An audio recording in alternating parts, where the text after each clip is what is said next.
இன்று காலை சாந்தி கொஞ்சம் சீக்கிரம் எழுந்து விட்டாள். சமையலறையில் இருந்து இடையூறாக சத்தம் கேட்டது. இந்த சத்தம் அவளது மகனின் மருமகளின் அறையையும் எட்டியது. அப்போது அவள் மகன் விஜய் எழுந்து அவளை பார்த்தான். அவன் மனைவி நதியா, ஹே, உங்க அம்மா இவ்வளவு அதிகாலையில் சமையலறையில் என்ன செய்யறாங்க? நான் பார்க்கிறேன். இப்படி சொல்லிவிட்டு விஜய் எழுந்தவுடன், நதியா, நீங்க எங்கேயும் போக வேண்டியதில்லை. காரணமே இல்லாமல் தூக்கத்தை இழக்காதீங்க. உங்க அம்மா குடிப்பதற்கு தண்ணீரை சூடாக்கி கொண்டிருப்பார். அந்த செயல்பாட்டில் அவர் நம் தூக்கத்தை கெடுக்கிறார். தூங்கும் முன் கதவை சரியாக மூட சொன்னது எத்தனை முறை! ஆனால் நீங்கள் எங்கே நம்புகிறீர்கள்? என் உறக்கத்தையே கெடுத்தது. அவர்களுக்கு எந்த வேலையும் இல்லை. வீட்டு வேலைகளை செய்யும் போது முழங்கால் வலிக்கும். ஆனால் அதிகாலை தயாராகி பூங்காவில் நடைபெற்று செய்வாங்க. நாம் தூங்கினாலும் தூங்காவிட்டாலும் இங்கு யாருக்கு என்ன? முதலாவதாக நான் நாள் முழுவதும் வீட்டு வேலைகளில் பிஸியாக இருக்கிறேன். அதுக்கு மேல நிம்மதியா தூங்க கூட விடல. இப்படி சொல்லிவிட்டு காலையிலேயே அத்தையை திட்ட ஆரம்பித்தாள் நதியா. அப்போது விஜய் சொன்னான், ஏய் நதியா, அம்மாவின் மூட்டு வலியால் டாக்டர் வாக்கிங் போக சொன்னது உனக்கு தெரியும். ஆனா நீ சொல்ற அளவுக்கு அதிக வேலை இல்லை. வீட்டு வேலைகள் மட்டும்தான். அதுவும் இல்லாம ஒரு பணிப்பெண் கூட சுத்தம் செய்ய வருகிறாள். பாத்திரங்கள் மற்றும் துணிகளை துவைக்க தனி பணிப்பெண்ணை நியமித்துள்ளோம். சமையல் மட்டும் நீ முடிக்கிற. அதுக்கும் அம்மா உதவுவாங்க. காய்கறிகளை உரிப்பது, வெட்டுவது போன்ற வேலைகளை நீ செய்ய வேண்டியதில்லை.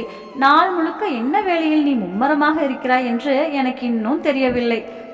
சரி, சாப்பிட்டு குடித்துவிட்டு நீங்க உங்க அலுவலகத்திற்கு கிளம்புங்க. இங்க வீட்டு வேலைகள் அதிகம். அதை செய்யும் போது முதுகு உடைந்து விடுகிறது. அப்போது விஜய் சொன்னான், அம்மாவும் சாயங்காலம் வீட்டில் கூட உட்காருவதில்லை. பஜனை கேட்க கோவிலுக்கு செல்கிறாள். அம்மா வீட்டில் இருப்பது போல் இல்லை. அவங்களுக்கு வீட்டில் இருக்க பிடிக்காத போது முதியோர் இல்லத்துக்கு அனுப்பிடுங்க. உங்க அம்மாவுக்கு நிம்மதி கிடைக்கும், எனக்கும். அப்போது விஜய் கோபமாக, நதியா, இன்று நீ இப்படி சொன்னாய். ஆனால் எதிர்காலத்தில் இதையே திரும்ப திரும்ப சொன்னால் என்னை விட மோசமாக யாரும் இருக்க மாட்டார்கள். அவள் அறையின் கதவு லேசாக திறந்திருந்ததால் சத்தமெல்லாம் சாந்தியின் காதுகளை எட்டியது. மருமகளின் எண்ணங்களை அறிந்த அவள் மனம் மிகவும் வருத்தமாக இருந்தது. ஆனால் எதுவும் சொல்லாமல் இருப்பதே நல்லது என்று நினைத்து பூங்காவிற்கு சென்றாள். காலை உணவிற்கு பிறகு சாந்தி மதியம் உணவு சாப்பிட அமர்ந்தார். அந்த நேரத்தில் நதியா தன் அறையிலிருந்து தயாராகி வெளியே வந்தாள். அம்மா, நான் என் தோழி சுகந்தியுடன் சந்தைக்கு போகிறேன். வர சிறிது நேரமாகும். அப்போது சாந்தி தன் மருமகளிடம், நதியா, என் கண்ணாடி உடைந்து விட்டது. இப்போது விஜயிடம் என்ன சொல்ல?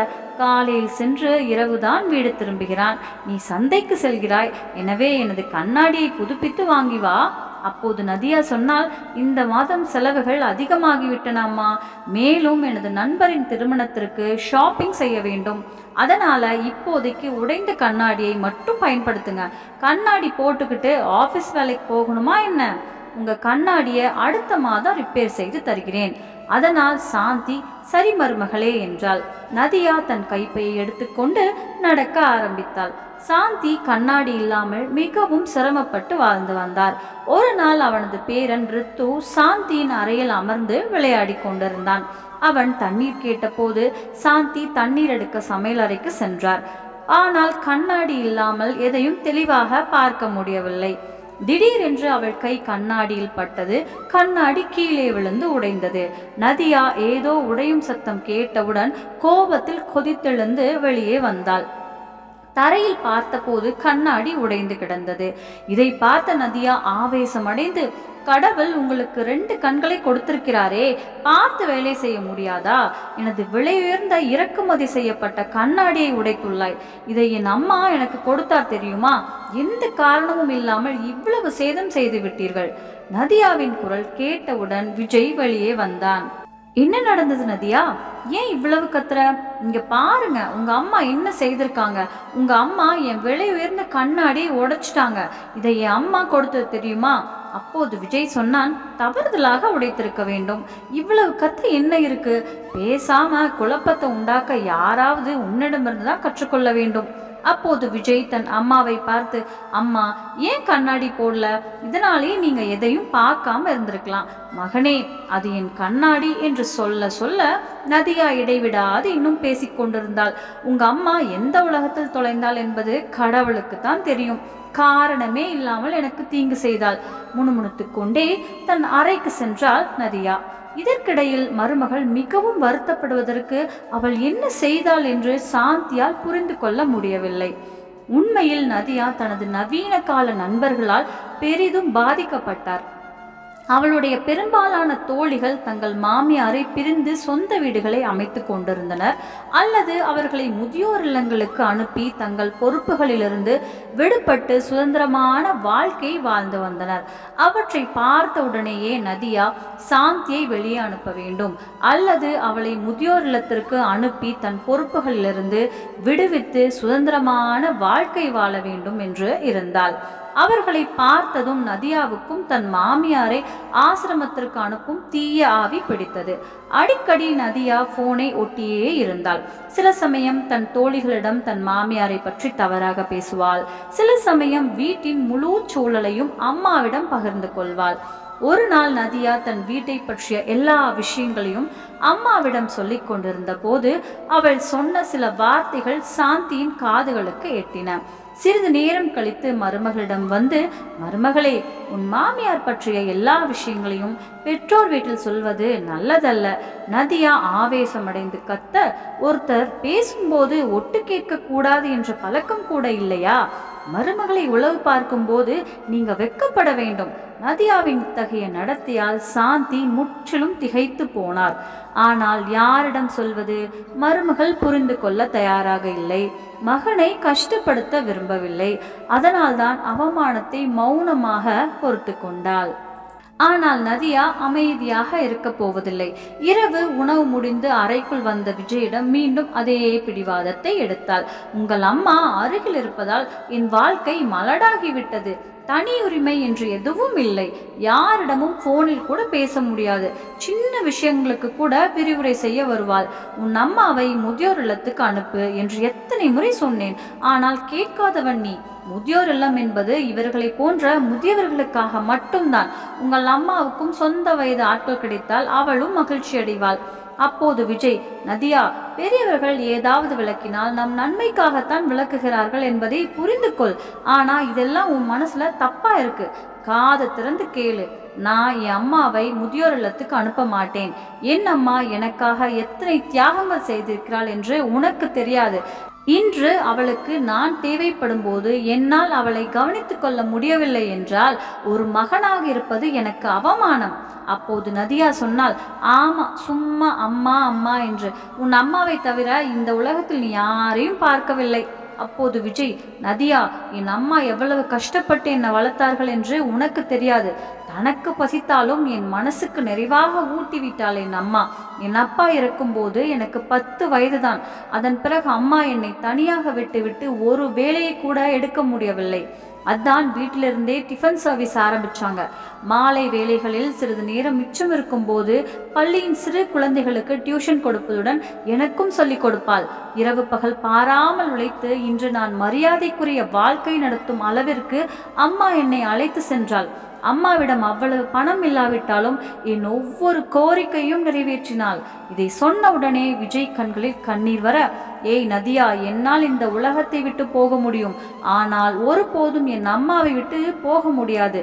விஜயின் பேச்சை கேட்டு நதியாவும் அப்போது மௌனமானாள். அதன் பிறகு வீட்டில் சில நாட்கள் அமைதி நிலவியது. ஆனால் நேரம் செல்ல செல்ல நதியாவின் அதே நடத்தை மீண்டும் தொடங்கியது. இதனால் நதியாவுக்கு எப்படி விளக்குவது என்று விஜய் மீண்டும் கவலைப்பட ஆரம்பித்தான். ஒரு நாள் நதியா தன் தோழிகள் அனைவரையும் தன் வீட்டிற்கு வரவழைத்து தன் மாமியாரிடம், அம்மா, இன்று என் தோழிகள் சிலர் வீட்டிற்கு வருகிறார்கள். நீங்கள் ஸ்நாக்ஸ் நன்றாக செய்கிறீர்கள். அதனால் இன்று அவர்களுக்கு டீ மற்றும் ஸ்நாக்ஸ் செய்யுங்கள். சாந்திக்கு முழங்கால் வலி. ஆனாலும் மருமகளின் ஆலோசனையை பின்பற்றி மதியத்திலிருந்தே ஆயத்தங்களை தொடங்கினாள். பெரிய ஹோட்டல்களின் சமையல்காரர்கள் கூட அவர் முன் தோற்று போகும் அளவுக்கு அவர் சமைத்த உணவுகள் சுவையாக இருந்தது. நதியாவின் தோழிகள் வருவதற்கு முன் சாந்தி கிட்டத்தட்ட எல்லா உணவுகளையும் தயார் செய்து வைத்திருந்தாள். அப்போது உள்ளே வந்த நதியா, அம்மா, இன்னும் எவ்வளோ நேரம் ஆகும் என்று கேட்க ஆரம்பித்தாள். என் தோழிகள் வந்து விடுவார்கள். அப்போது சாந்தி கூறினார், மீதமுள்ள அனைத்து வேலைகளும் முடிந்துவிட்டன. உங்கள் தோழிகள் வரும்போது நான் டீ போடுகிறேன். அந்த நேரத்தில் கதவு மணி அடித்தது. அதனால் நதியா சொன்னால், அனைவரும் வந்து விட்டார்கள் என்று நினைக்கிறேன். சரியம்மா, நீங்க டீ போடுங்க. சீனிக்கு பதிலாக உப்பு பெட்டியை அவசரமாக எடுத்து மாமியாரிடம் கொடுத்து விட்டு நீங்க சீக்கிரம் வேலையை முடிங்க. இதை சொல்லிவிட்டு நதியா வீட்டு கதவை திறக்க சென்றாள்.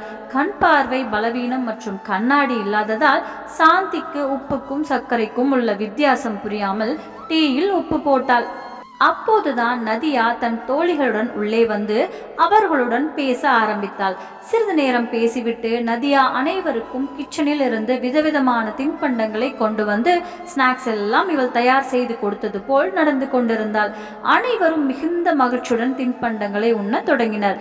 சிரிப்பும் உரையாடலும் தொடங்கியது. சிறிது நேரத்தில் டீயும் தயாராகிவிட்டதால் சாந்தி சூடான டீயை கொண்டு வந்து விருந்தினர்களுக்கு பரிமாற தொடங்கினார். அவளுடைய தோழிகள் அனைவரும் சுவையான உணவுகளை ருசித்து கொண்டிருந்தனர். அவர்களில் ஒருவர் சாப்பிடும்போது, ஹே நதியா, நீங்க செய்த இந்த ஸ்நாக்ஸ் மிகவும் சுவையா இருக்கு. அப்போது மற்ற தோழி சொன்னார், ஆமாம், பக்கோடாவுக்கு நிகர் இல்லை. இவ்வளவு சுவையான பக்கோடாவை இன்றுதான் முதல் முறையாக சாப்பிட்டேன். அப்போது இன்னொரு தோழி சொன்னார், ஆனால் சொல்லு, இதையெல்லாம் செய்ய நீ எங்கே கற்றுக்கொண்டாய்? சாந்தி எதுவும் சொல்லும் முன் நதியா, ஹே, இணையத்தில் பார்த்து அனைத்தையும் கற்றுக்கொண்டேன். ஏன் ஸ்நாக்ஸ் மட்டும் ரசிக்கிறீர்கள்? உன் தோழி செய்யும் டீயையும் ரசித்து எப்படி இருக்கிறது என்று சொல்லு. வாயில் கெட்ட சுவை. சில நண்பர்கள் வாஷ் பேஸில் துப்ப ஆரம்பித்தனர். இன்னும் டீ குடிக்க தொடங்காத மற்ற நண்பர்கள் டீயை நுகர்ந்து பார்த்தனர். நதியாவுக்கு அவர்களின் அணுகுமுறையை கண்டு ஆச்சரியம். உடனே டீயை எடுத்து கொஞ்சம் சுவைத்துவிட்டு சத்தமாக கத்தினாள், அம்மா, நீ என்ன செய்தாய்? தேநீரில் சர்க்கரை பதிலாக உப்பு சேர்க்கப்பட்டது கூட உங்களுக்கு தெரியாதா? குறைந்தபட்சம் பாருங்கள், உனக்கு புத்தியே இல்லை. அப்போது நதியாவின் தோழிகள் அனைவரும், என்ன இது நதியா, ஸ்நாக்ஸ் டீ தயார் செய்தது நீ என்று சொன்னாய். அப்படியானால் உப்பும் நீதான் சேர்த்திருக்க வேண்டும். அப்போது சாந்தி தன் மருமகளின் தோழிகளிடம் பணிவாக, நான் தப்பு செய்து விட்டேன். நான் தான் டீ ரெடி பண்ணிட்டு இருந்தேன். பார்வை இல்லாததால தவறி போய் உப்பை சேர்த்துட்டேன். மன்னிக்கவும் மகளே. அப்போது நதியாவின் தோழி ஒருவர் மிகவும் நல்ல குணம் கொண்டவர் எழுந்து சாந்தியிடம் வந்து அவரை கட்டி பிடித்து, இல்ல ஆண்டி, நீங்க எங்களை விட மூத்தவர், மன்னிப்பு கேட்காதீர்கள். சிறு தவறுகள் நடக்கும். அதன் பிறகு மாமியாரிடம் எதுவும் சொல்லாமல் இருப்பது நல்லதே என்று நினைத்தாள் நதியா. தோழிகள் அனைவரும் அவரவர் வீடுகளுக்கு சென்றதும் நதியா வீட்டில் புயலை கிளப்பி, சாந்தியிடம் எனக்கு ஒன்று புரியவில்லை, ஏன் என்னை நிம்மதியாக வாழ விட மாட்டீர்கள் என்றால், எல்லாவற்றிற்கும் மேலாக உங்களுக்கு என்ன வேண்டும்? நான் என் தோழிகளுக்காக எனக்கு கொஞ்சம் வேலை செய்ய சொன்னேன். ஆனால் நீங்கள் டீயில் உப்பு முழுவதையும் கொட்டினீர்கள். ஒன்றும் பண்ண மாட்டேன்னு சொல்லியிருக்கலாமே. ஆனால் என்னை இப்படி அவமானப்படுத்த வேண்டிய அவசியம் என்ன? அப்போது சாந்தி, மருமகளே, நான் என் பக்கத்திலிருந்து எல்லாவற்றையும் நன்றாக தயார் செய்தேன். நான் தேநீர் தயாரிக்க தொடங்கும் போது என் கையில் உப்பு பெட்டியையும் நீதான் கொடுத்தாய். நீதான் சொன்னாய் என் தோழிகள் வந்து விட்டார்கள் என்று கூறி சீக்கிரம் டீ போடுங்கள் என்று. தெரியாம அந்த உப்பை தேநீரில் போட்டதால் அதில் என் தவறு என்ன? இப்படியெல்லாம் நடந்து கொண்டிருக்கையில் விஜய் கூட வீட்டுக்கு வந்து நதியாவை கோபமாக பார்த்து காரணம் தெரிந்து கொள்ள நதியா சத்தம் போட்டு முழு விஷயத்தையும் அவரிடம் கூற விஜய் சொன்னான், நதியா, நீயும் கொஞ்சம் கவனித்திருக்க வேண்டும். அம்மா இப்போது வயதாகி விட்டதால் குறைந்தபட்சம் நீ அவளுக்கு வேலையில் உதவி இருப்பாய். அம்மா, நீங்க ஏன் கண்ணாடி அணியக்கூடாது? கண்ணாடி போடாத போதெல்லாம் ஏதோ தப்பு நடக்குது. சொல்லுங்க, உங்க கண்ணாடி எங்க வைத்திருக்கிறீர்கள்? உடனே கொண்டு வருகிறேன். அப்போது சாந்தி, மகனே, சில நாட்களுக்கு முன்பே எனது கண்ணாடி உடைந்து விட்டது. அதனால் என்னால் சரியாக பார்க்க முடியாததால் நான் ஏதோ தவறு செய்கிறேன். அப்போது விஜய் சொன்னான், நீயும் அநியாயம் செய்கிறாய் அம்மா. உங்கள் கண்ணாடி உடைந்து விட்டது என்று ஏன் என்னிடம் சொல்லவில்லை? அப்போது சாந்தி, மகனே, இதை மருமகளிடம் சொல்லியிருந்தேன். ஆனால் மருமகளோ இந்த முறை செலவு அதிகம், அதனால் பணம் இல்லை குழந்தைக்கு என்று சொல்லி விஷயத்தை தவிர்த்தார். அடுத்த மாதம் அவளின் கண்ணாடியை ரிப்பேர் செய்து தருகிறேன் என்றார். இதை கேட்ட விஜய் கேள்வி கண்களால் நதியாவை பார்த்தான். அப்போது நதியா தன்னைத்தானே தற்காத்து கொண்டு, ஆமா, இப்ப அதுக்கு என்ன? எல்லாவற்றுக்கும் மேலாக நான் ஒரு மனுஷி. அம்மாவின் கண்ணாடியை வாங்க மறந்து விட்டேன். அப்போது விஜய் சொன்னான், நதியா, நீ எப்படி மனுஷியா இருந்தா தப்பு பண்ணுவாயோ அதே மாதிரி என் அம்மாவும் ஒரு மனுஷிதான். சின்ன சின்ன தப்புக்கு பெரிய குற்றம் பண்ணிட்டேன்னு கத்த ஆரம்பிச்சிடுவ. உன் அன்றாட நடத்தியால் நான் சலித்து விட்டேன். இதையெல்லாம் விஜயிடம் கேட்ட நதியாவின் கோபம் 7வது வானத்தை எட்டியது. சத்தமாக கத்தினாள், உன் அம்மாவை தான் பார்க்க முடியும். உன் வாழ்வில் நான் இருக்கிறேனா இல்லையா என்பது உனக்கு முக்கியம் இல்லை. அப்படி இருந்தால் பரவாயில்லை, நான் என் அம்மா வீட்டுக்கு போறேன். இனி பிறகு எனக்கும் உனக்கும் இந்த வீட்டுக்கும் எந்த சம்பந்தமும் இல்லை என்று கூறிக்கொண்டே நதியா ஆவேசமாக கால்களை மிதித்தவாறு தன் அறைக்கு சென்று தன் பையை எடுத்து தனது மற்றும் மகனின் உடைகளையும் பேக் செய்ய ஆரம்பித்தாள். அப்போது சாந்தி அவளிடம் வந்து கூப்பிய கையுடன் கெஞ்ச ஆரம்பித்தாள். மருமகளே, நீங்கள் இருவரும் ஏன் என் மூலம் உங்கள் வீட்டு சந்தோஷத்தை கெடுக்கிறீர்கள்? என்னை உனக்கு பிடிக்கவில்லை என்றால் நான் முதியோர் இல்லத்திற்கு செல்கிறேன். அப்போது அங்க வந்த விஜய், இல்லை அம்மா, நீங்கள் அவளிடம் மன்னிப்பு கேட்டு கை கோர்க்க வேண்டிய அவசியமில்லை. இந்த வீட்டை விட்டு நீங்கள் எங்கும் செல்ல மாட்டீர்கள், செல்லவும் விட மாட்டேன். நதியாவுக்கு உன்னுடன் வாழ்வது பிடிக்கவில்லை என்றால் அவள் இங்கிருந்து சென்று விடலாம். ஆனா நான் உன்னை விட்டு போக மாட்டேன். இப்போ கூட இந்த தினசரி சண்டை சச்சரவுகள் எனக்கு அழுத்து விட்டது. நதியா தன் சாமான்களை பேக் செய்து கொண்டு கிளம்பும் போதே விஜயிடம் சொன்னாள், நம்ம குடும்பம் மீண்டும் ஒன்றாக இருக்க வேண்டும் என்றால் உங்கள் அம்மாவை முதியோர் இல்லத்தில் விட்டு விடுங்கள். அப்படி என்றால் நான் திரும்ப வருவேன், இல்லாவிட்டால் நான் இங்கு திரும்ப வரமாட்டேன். இதை சொல்லிக்கொண்டே அம்மா வீட்டிற்கு சென்றாள் நதியா. ஆனால் விஜய் அவளை தடுக்க முயலவில்லை. ஏனென்றால் இப்போது இந்த பிரச்சனைக்கு ஒரு தீர்வை தேடினான். இன்று வீட்டில் நடந்ததைக் கண்டு சாந்தி மிகவும் கவலைப்பட்டார். பிறகு விஜயிடம் வந்து, பிரச்சனையை மேலும் அதிகரிக்க செய்யும் எந்த நடவடிக்கையும் எடுக்காதே மகனே. என்னால உங்க குடும்ப வாழ்க்கை கெட்டு போறத நான் விரும்பல. அதனாலதான் நாளைக்கே முதியோர் இல்லம் போயிடுவேன். அப்புறம் நீ மருமகளை வீட்டுக்கு கூட்டிட்டு வா. அப்போது விஜய், இல்லையம்மா, ஒரு குடும்பம் எந்த ஒரு நபரையும் சார்ந்திருப்பதில்லை. இதில் 2 பேரின் சம பங்களிப்பு. ஆனா இங்கு உங்க மருமக எந்த வகையிலும் பங்களிக்க விரும்பவில்லை. இனி அவரவர் மொழியிலேயே விளக்க வேண்டும். இப்படி யோசித்து எங்கோ போன் செய்தான். மறுபுறம் நதியா தனது மாமியாருடன் சண்டையிட்டு தனது பெற்றோரின் வீட்டிற்கு திரும்பியதும் அவளுடைய பெற்றோர் அவளை பற்றி கவலைப்பட தொடங்கினர். ஆனால் யாரும் அவரிடம் எதுவும் சொல்லவில்லை. அண்ணியும் அவளை 2 நாட்கள் நன்றாக பார்த்து கொண்டாள். ஆனால் 3ஆம் நாள் நதியா தன் பெற்றோருடன் அமர்ந்திருந்த போது அவளது அண்ணி உணவு பரிமாறினாள். நதியாவின் அப்பா சாப்பாட்டு தட்டை பார்த்தவுடன் நதியாவின் அண்ணியிடம், காய்கறியில் எண்ணெய் அதிகம், நான் இரத்த அழுத்த நோயாளி என்பது உனக்கு தெரியும், எனவே எண்ணெய் குறைவாக சேர்க்கவும். அப்போது அண்ணி கோபமாக, அப்பா, இதுதான் உங்கள் தினசரி வேலை. சில சமயங்களில் நீங்கள் காய்கறிகள் அதிக எண்ணெய் என்பீர்கள், சில சமயங்களில் டீயில் சர்க்கரை விரும்புகிறீர்கள், வேறு ஒன்றும் இல்லை என்றால் சுடுநீர் வேண்டும் என்று அழத் தொடங்குவீர்கள். இந்த தினசரி வழக்கத்தால் நான் சோர்வாக இருக்கிறேன். நான் நாள் முழுவதும் வேலையில் பிஸியாக இருக்கிறேன். அதற்கு மேல் நீங்கள் என்னை குறுக்கிடுகிறீர்கள்.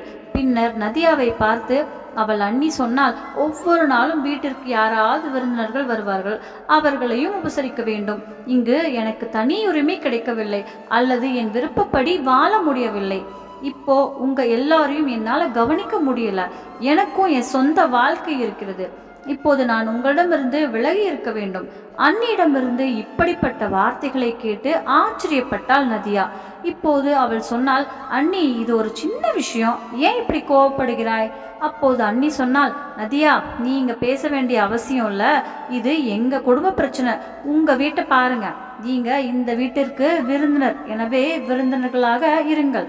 அப்போது நதியா கோபமாக சொன்னாள், அண்ணி, எப்படி தைரியமாக என்னை விருந்தாளி என்று அழைக்கிறாய்?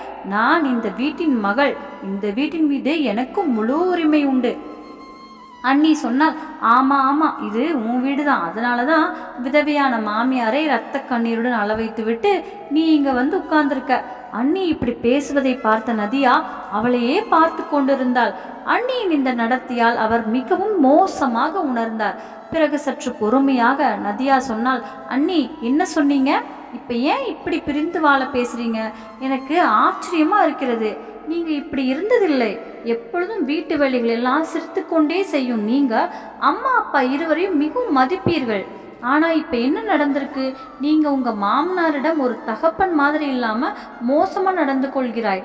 அப்போது நதியாவின் அண்ணி, ஏன் இதுல என்ன ஆச்சரியம்? இப்போதெல்லாம் எந்த பெண்ணும் தன் மாமியாருடன் வாழ விரும்புவதில்லை. எல்லா பெண்களும் தங்கள் சொந்த குடும்பத்தை நிறுவ விரும்புகிறார்கள்.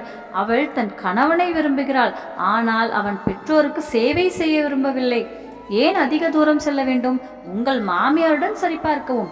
வீட்டு வேலைகள் உங்களுக்கு உதவ உங்கள் மாமியார் நாள் முழுவதும் உங்களுடன் வருவார். ஆனாலும் உங்கள் வீட்டில் மாமியார் இருப்பது உங்களை மிகவும் எரிச்சலூட்டுகிறது. உங்கள் மாமியாரை முதியோர் இல்லத்திற்கு அனுப்பும் பிடிவாதத்துடன் தான் இப்பொழுது நீங்கள் உங்கள் தாய் வீட்டிற்கு திரும்பி வந்துள்ளீர்கள். பிறகு எப்படி இதையெல்லாம் என்னிடம் சொல்ல முடியும்? அண்ணியின் இந்த வார்த்தைகளை கேட்டு நதியாவின் கண்களில் கண்ணீர் பெருக்கெடுத்து அவள் அம்மாவை பார்க்க ஆரம்பித்தாள். அப்போது அவள் கன்னத்தில் அம்மா பலமாக அறைந்தாள். நதியா தன் அம்மாவின் இத்தகைய நடத்தையை கண்டு ஆச்சரியமடைந்து, அம்மா, அண்ணி தான் அனைவரிடம் மோசமாக நடந்து கொள்கிறாள், ஆனால் என்னை அறிகிறாய்? அப்போது அவள் அம்மா கோபமாக, வெட்கமே இல்லாத பொண்ணு நீ, மாமியாரை கத்தும்போது அவரிடம் பல விஷயங்களை சொல்லி அவரை பிரிந்து முதியோர் இல்லத்திற்கு அனுப்பும்போது இந்த எண்ணங்கள் எங்கே போகிறது?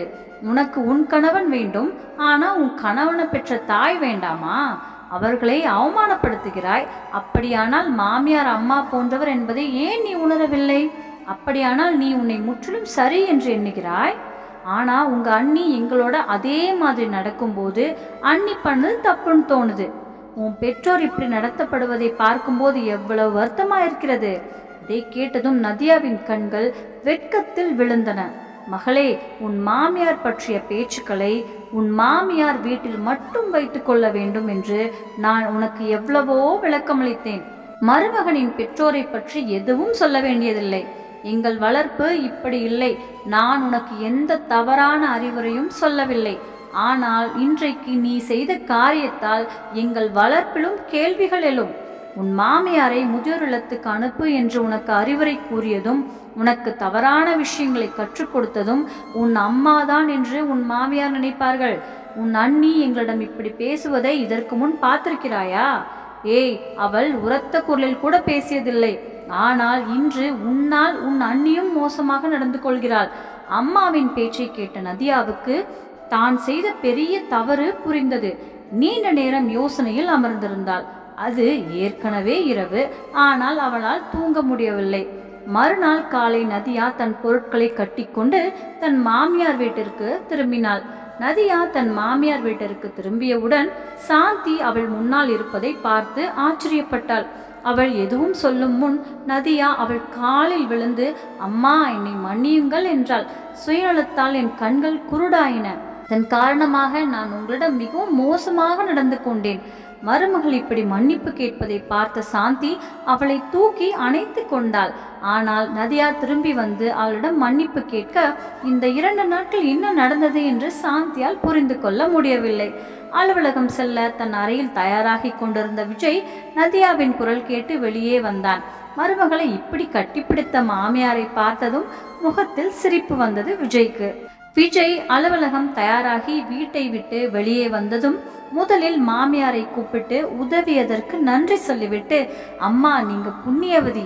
எல்லா பெற்றோரும் தங்கள் பிள்ளைகளின் தவறுகளுக்கு துணை போகாமல் சரியான பாதைக்கு கொண்டு வந்தால் எந்த குடும்பமும் அழியாது. இதை சொல்லும் போது விஜய் கண்களில் கண்ணீர். உண்மையில் நடந்தது என்னவென்றால், விஜயுடன் சண்டையிட்டு கொண்டு நதியா தனது பெற்றோர் வீட்டிற்கு சென்று அன்றே அதே நாளில் விஜய் தனது மாமியாரை அழைத்து முழு கதையையும் விவரித்து அவரிடம் உதவி கேட்டார். இந்த விஷயம் நதியாவின் தாயாருக்கு மருமகனையும் சம்பந்தியையும் பற்றி நன்றாக தெரியும். அதனால் இன்று நதியாவின் பெற்றோர் வீட்டில் என்ன நடந்தாலும் நதியாவின் பெற்றோரும் அண்ணியும் சேர்ந்து நதியாவை நேர் வழியில் கொண்டு வருவதற்காக திட்டமிட்டு நடத்திய நாடகம்தான். இன்று நதியா தன் வீட்டு வேலைகள் அனைத்தையும் மிகவும் மகிழ்ச்சியாக செய்து கொண்டிருந்தாள். அவள் சாந்தியுடன் கேலி செய்து சிரித்து கொண்டிருந்தாள். வீடு திரும்பிய விஜய்க்கு அலறல் சத்தம் பதிலாக சிரிப்பின் சத்தம் வீடு முழுவதும் எதிரொலித்தது. இந்த காட்சியை பார்த்த விஜய் நதியாவின் அம்மாவை போல் எல்லா பெற்றோரும் புத்திசாலித்தனமாக நடந்து கொண்டால் பல வீடுகள் அழிவிலிருந்து காப்பாற்றப்படும் என்று நினைக்க தொடங்கினான். சுபம். நம்ம சேனல்ல பிடிச்சிருச்சுன்னா